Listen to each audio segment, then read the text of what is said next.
साताऱ्यामधल्या लोणंद इथे एका कार्यक्रमासाठी उपमुख्यमंत्री अजित पवार हे उपस्थित राहणार आहेत आणि यासाठी मोठी जय्यत तयारी सुद्धा लोणंदच्या परिसरामध्ये करण्यात आली आहे। अजित पवारांचे भले मोठे बॅनर सुद्धा या शहरामध्ये उभारले गेले आहेत। या बॅनर जवळ शरद पवार गटाचा बॅनर लावण्यात आला असून त्यावरती निष्ठेत तडजोड नाही असा आशय लिहिण्यात आलाय।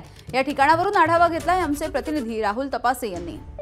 राष्ट्रवादीचा बालेकिल्ला समजला जाणाऱ्या साताऱ्यातील लोणंदमध्ये आज अजितदादा पवार यांच्या विविध विकास कामांचं उद्घाटन केलं जाणार आहे। आपण पाहतोय की या ठिकाणी कशा पद्धतीने जय्यत तयारी अजितदादांच्या अनुषंगाने चाललेली आहे। अजितदादांच्या स्वागतासाठी ही मोठमोठे फलक लावण्यात आलेले आहेत। या ठिकाणी 50 फुटाचा हारही लावण्यात आलेला आहे। त्याचबरोबर जेसीबीच्या साहाय्यानेही त्यांच्यावरती फुलांची उधळण केली जाणार आहे। सर्वात महत्त्वाचं म्हणजे ज्या ठिकाणी हे विकास कामांच्या भूमिपूजनाचे फलक लावण्यात आलेले आहेत त्याच ठिकाणी शरद पवार गटाच्या कार्यकर्त्यांनीही अशा पद्धतीनं बॅनर लावून एक वेगळ्या पद्धतीचा संदेश देण्याचा प्रयत्न या ठिकाणी होत आहे आणि पाहायला मिळणार आहे।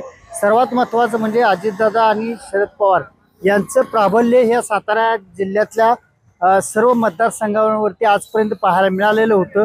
मात्र या अशा बॅनरबाजीतून मात्र निश्चितच आता मोठा संघर्ष उभा राहण्याची शक्यता नाकारता येत नाही असं चित्र हे संपूर्ण महाराष्ट्रात एकंदरीत पाहायला मिळेल यात शंका नाही। राहुल तपासे, एबीपी माझा, लोणंद, सातारा। एबीपी माझा, उघडा डोळे बघा नीट।